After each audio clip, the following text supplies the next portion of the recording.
Alright everyone, welcome to my channel. This is going to be my video for the Cast on Crit Comet Bloodmage build that we have for Path of Exile 2 Rise of the Abyssal League.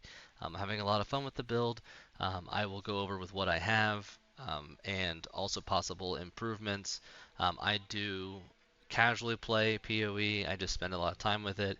So a lot of times with getting upgrades and whatnot, it can take me quite a bit. So I'll showcase what I have, what I'm using, and of course it is the gear that you did see previously absolutely decimating those bosses. So on the tier 4 difficulty, so damage will not be lacking here. Primarily the upgrades will be for survivability in those 6 mod maps or even in those abyssal zones because some of those abyss mods swing. So let's go ahead and get started with the skill gems. So of course we have Cast on Crit. It is in the name.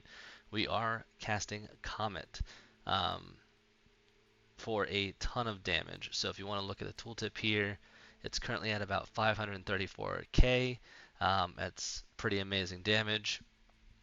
And on bosses, it is so fast because of how much energy Cast on Critical gains from each critical strike on bosses.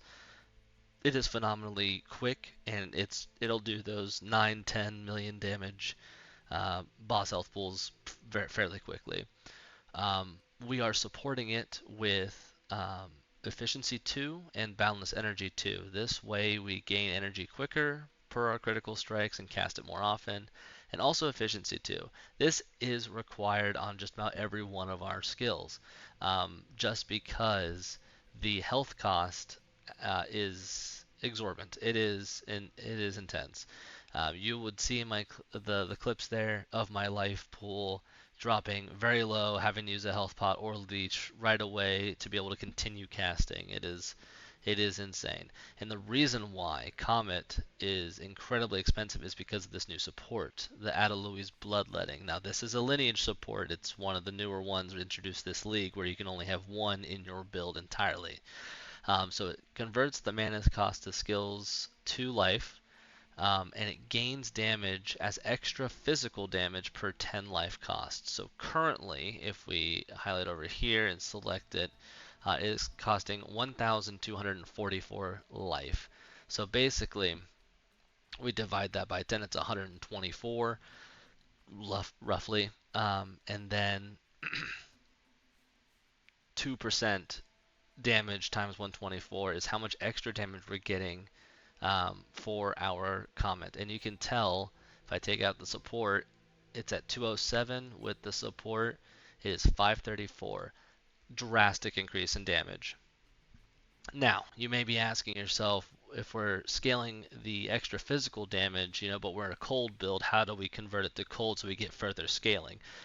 Well, there's a support called Embitter that will take any of the gain extra damage that you have on your build for Comet, of course, and convert it to cold. That way we can increase its efficiency a little bit more, and it just keeps stacking that damage on where we need it to be.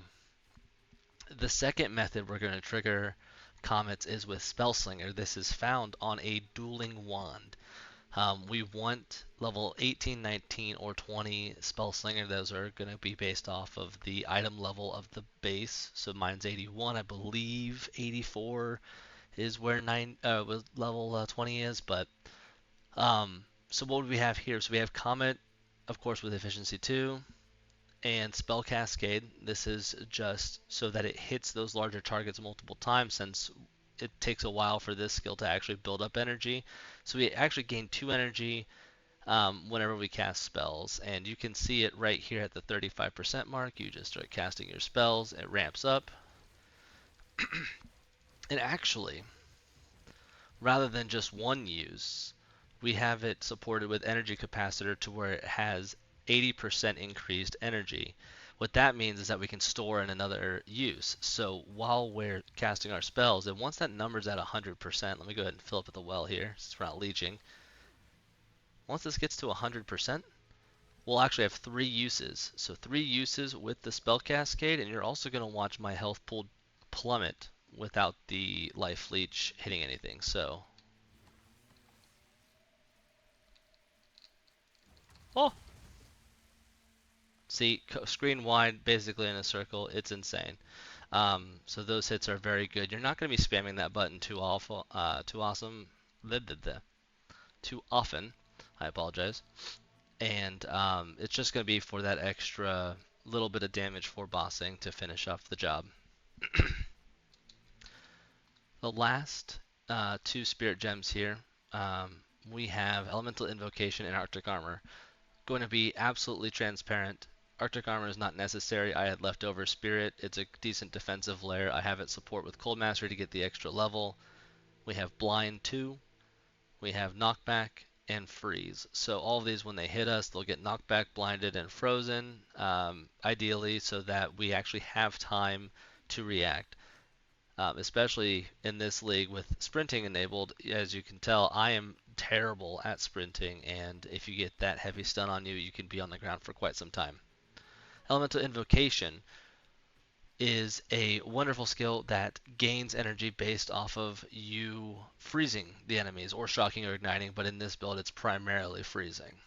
We have Frostbolt supported by Boundless Energy 2 because we want that increased energy gain, and Efficiency 2 because it does store up to 7 uses of Frostbolt. It'll drain your HP real quick. So that's why we run Efficiency 2 and Boundless Energy 2.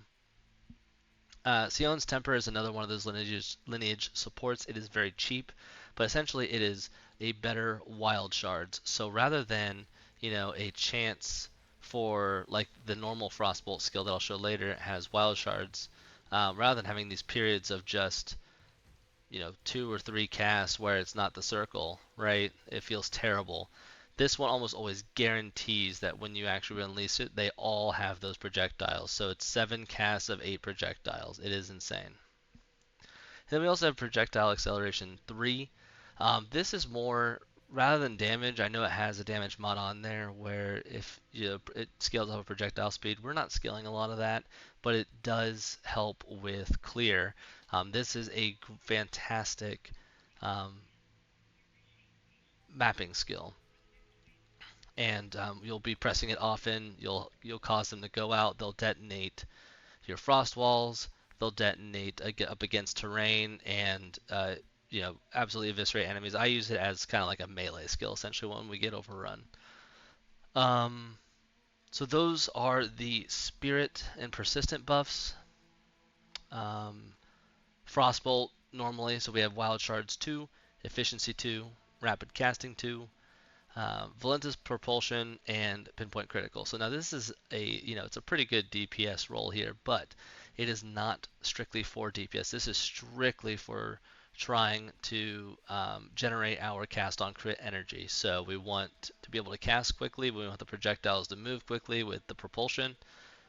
We want the crit chance to be 100%. And to scale it quickly here, or to show you quickly here, without pinpoint, we are at 84.45%, so that's pretty good, but we want it to be 100%. Pinpoint Critical does it. We don't care about the crit damage bonus penalty because this is not our main damage source.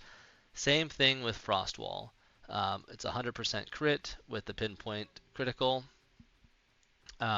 We want to cast it with Spell Cascade, cooldown recovery, and efficiency. So cheaper cost, reduce the cooldown quite a bit because we are going to be using it a lot. And then Spell Cascade because when you're supporting it with Spell Cascade, it releases 3 walls stacked up on each other. And that is very important for the shotgunning of the projectiles for the cast on crit. One thing I want to check on here is because we don't want to be exclusively cold damage. That is inherently, pretty good because of freezes. That's a good defensive layer, but we want more damage. That's why we play this game on softcore. We want more damage. So the way we get more damage with Frostwall is we're going to be using it to shock. So Ambrosia is a fantastic support. One, because the penalty of using your maximum mana flasks doesn't really affect us. We don't have any mana to use, so we're not using it anyway. It's a dead, it's a dead slot. So what it reads is you gain 3% of damage as extra lightning per mana flask charge consumed, and it consumes 20% of the flask charges. So we're looking at with the flash charges on you, so it's 123, so you round down to 120. It's 24%. So we use 24 charges times 3. Okay, so 3% of damage times 24, it's 72. So 72% extra lightning damage is what that says. That is an incredible amount of damage.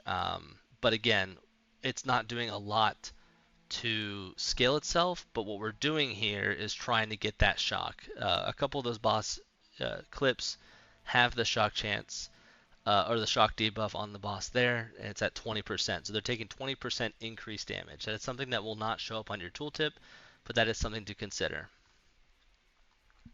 For bosses in particular, Frost Bomb and Elemental Weakness together will lower their resistances by quite a bit. LE Weak scales it to 69%, and Frost Bomb, gives them exposure, which also lowers it even further. It's about 40 to 50% on a boss, so it's a very, very good stat or support skills to use here. They do cost a lot of life to utilize, especially Elemental Weakness, so be sure to incorporate efficiency. We want prolonged duration and cursed ground. That way, when those big bosses are just in it, they're cursed. You don't have to time it awkwardly. And then heightened curses, the magnitude of the curses increase, so it's a bit more efficient. So 69% is what it says on this gem, but it can go up or down depending on the other afflictions on the bosses. And then Frost Bomb, efficiency 2, overabundance 2, spell echo, and potent exposure. So we want the exposure to have increased effect. We want it to cast it twice. What that does is that stacks up the exposure quicker. We don't really care about the cooldown of it because we're only using it for bosses. But this way we instantly put down 2 overlapping frost bombs. And that shreds the enemy resistance quite a bit. I'm going to now talk about Snap.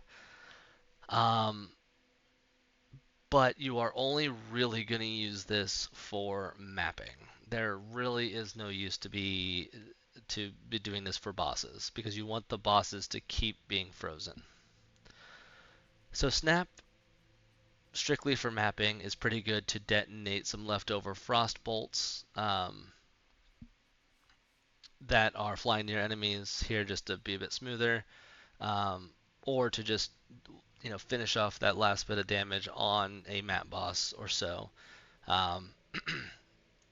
I'm using these honestly could be used differently with different supports here. I have Cold Pen, Elemental Focus, because that penalty for Elemental Focus already applies to Snap. It can't give any ailments, so that's why we use it here. So efficiency 2, deliberation. The movement speed penalty does not matter with much of sprint, but also we're using it one time to just finish off a mob, so it's not that big of a deal. And then also consider casting. Again, we're only casting it once every few seconds. That cast speed does not mean anything to me, and just 35% more damage is something to expect great things from. So those are the primary skills. Outside of that, we have Sigil Power. It's good for every caster. Put down the circle, obtain stages, and it gives you spell damage per stage. So once you're at 4, you're at maximum damage. Fantastic skill. It's found on the Chiming Staff base. You just want your Chiming Staff to have plus all levels. That way your Sigil Power is higher than the base. We want prolonged duration and second wind. It helps regen our life. Efficiency 2, and magnified area, so that way we have a bit more room to wiggle around when fighting bosses.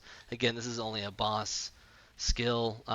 Trash mobs don't really need it unless you find a really juicy abyss monster that is a problem. And last but not least, life remnants from our ascendancy. We want harmonic remnants, so we want additional remnants. We want potent remnants. Vitality 2 is great because we want that life regen to consistently happen. And then I had some spare spirit, so we put cannibalism, makes mapping a little bit more comfortable. No issues there. So let's go ahead and talk about the ascendancy for the Blood Mage. So the Bloodmage Ascendancy, your first point here is obviously going to be Sanguimancy. That's going to be a free point. It's going to have your skills cost an additional life along with the mana costs. So the mana cost gets implemented into the life cost, and then when we eventually go to Blood Magic, it kind of doubles over. So um, the first point you'll take is the Spell Leech. That way you get some recovery early on in the campaign. The second is the base critical hit chance for spells. So Son of the Flesh. It basically gives a free 3 to 5% crit chance to you as a base, which is everything the game scales off of. Third Ascendancy is going to be Grasping Wounds. This is a very good skill for tanking hits. So 25% of the life loss is prevented, and then you actually lose it over 4 seconds rather than just one big hit. So it buys you a lot of time, especially with regen and the leech. We usually out heal it. And then Crimson Power is always your last ascendancy. The energy shield on your body armor is added as life, which is huge with how much you can scale energy shield on your body armor. For the tree, you're going to see here, this is a pretty standard crit tree. We want the crit nodes, we want Careful Assassin, we want Deadly Force, True Strike, we want all these crit chances. A little bit of energy shield here. The penalty of reduced mana doesn't really apply. We don't have mana. We want the cold nodes up here. We get build up. We get cold skill levels. We also get penetration. Over here is where our blood magic is. So you'll want to convert yourself to blood magic at about 87, 88 level, just because that's where you get those points. I mean, you're spending a lot of points on just attribute traveling. It's not really optimized. If you come through here through the middle, it's going to be more points, but it's at least going to give you actual extra stats. But I just kind of wanted to go around. And you can also grab these points here. As you can see, reduced mana, increased mana cost of skills does not apply here. Very good penalty-free nodes. Now, what I wanted to talk about with Snap and why you're not using it with bosses is because we do take this node and this node. So Thin Ice and Heavy Frost. So you have freeze buildup, but it's important to know that hits ignore non-negative elemental resistances of frozen enemies. So once they're frozen, you don't want to use Snap to consume that freeze because you're essentially doing true damage if you're a League of Legends player. But essentially you can treat those resistances as 0 for bosses. It's incredibly potent. Then of course you just get 50% increased damage with hits against frozen enemies. It's a huge buff. You can see the difference here with weapon set 1, where we're just kind of grabbing points for damage and crit. But weapon set 2, with our chiming staff, we are scaling exposure effect, and we're also scaling curse effect and curse duration. So this way, because this is our setup skill, you'll set up with the chiming staff. You will place a sigil of power, place your frost bomb, place your elemental weakness, and then switch back to using frostbolt, and then just start critting away. I'll go ahead and say it now, but I'll go over it with the gear as well. We are anointing invocated efficiency. That is because it saves us the most points. It saves us 4 points, 1, 2, 3, 4. Nowhere else on the tree is it going to save us that many points and be worth it. I was thinking maybe down here, 1, 2, 3, 4, but it's actually 3, and it's just we're already there. And we need that because we have triggered spells deal 40% increased spell damage. So triggered spells, as defined by the game, can be the invocation and the cast on crit and the spell slinger. So all of those get 40% increased damage. Pretty good node there. Here as well is another reason why we don't want to use Snap. Gain 25% of cold damage as extra fire against frozen enemies. Now, extra fire sometimes can generate a remnant for you, a fire infusion, and the Comet has a special interaction. So if you have that fire remnant and you snap a mob before a boss, the fire infused damage is an additional like 150k, if you can see there. Alrighty. Now, up here we took some defensive nodes. I'm trying to scale my energy shield up while you are mapping, and I'll put the mapping clips going forward. Um, the energy shield is essentially your only defense. You don't want to think about your life plummeting too low while you're casting spells and getting hit. You want to keep your life regenerating, but you also want to have a sizable energy shield to make sure that your life is not hit when you're at a low point when casting spells. So just for the record, more energy shield's great, more life is great, but again, you're going to be using it as a resource, scaling your damage. It's not as a reliable defensive layer. And other than that, that should be everything on the tree. We have meta skills efficiency, so it's just a bit easier. We can put more in supports in. Meta skills gain 15% increased energy, and we just get a global 40% increased damage if we've triggered a skill recently. And Guy, are we triggering skills? So that is a permanent uptime here. The other conditional node here is Deadly Force, so you get 30% increased damage if you've dealt a critical strike in the past 8 seconds. We have a 100% crit on Frostwall and Frostbolt, so that is always up. Let's see here. Any other 20% of course as well, and 20% here. So 70% increased damage if you dealt a crit in the last 8 seconds. Pretty amazing here. I took the crit damage bonus because again we are at like 85% for our other spells to critically hit, and that just scales our damage multiplicatively. Let's see, anything else here that we're missing? Nope, just pass through here. You could pass through the damage nodes instead, but I wanted the extra defensive layer. And then jewels, of course, you just want cold damage, spell damage, triggered spell damage, crit bonus, crit chance, whatever you can find. They're pretty important, but they're also very expensive jewels. And then I have this time loss sapphire that I found doing the as a support. I will go ahead and put a max roll screenshot as well, link in the description so that you guys can just take a look at kind of what the attributes and the um, different explicits on the gear need to be. Again, all of this can be improved. I mean, my energy shield could be improved by quite a bit. The wand can be scaled a bit more damage. So find these upgrades where you can, but the general rule of thumb is, you don't really need to go outside of this template too much. You just need to keep scaling defenses with your gear except for wand and focus. And if you want to move away from Atziri's Acuity and add another defensive layer with gloves, I believe you can find the was it Heart of the Well Diamond can roll Leech's instant. Yes. So 3 divine, 10% of Leech's instant. It's going to be a little less recovery, but we're at that point where the damage is not going to, the Leech will not really slow you down at all. So if you want to move away from Atziri's Acuity, you want to probably have a high note of that. I'm not too sure what else you need on these jewels. They can be pretty powerful. I would assume like maybe extra damage, um, crit damage, potentially cast speed. I know some have movement speed, but these are they can swing quite wildly. So alrighty, well if you again any questions, please post them in the comments. Please like and subscribe, and have a great day. Thanks.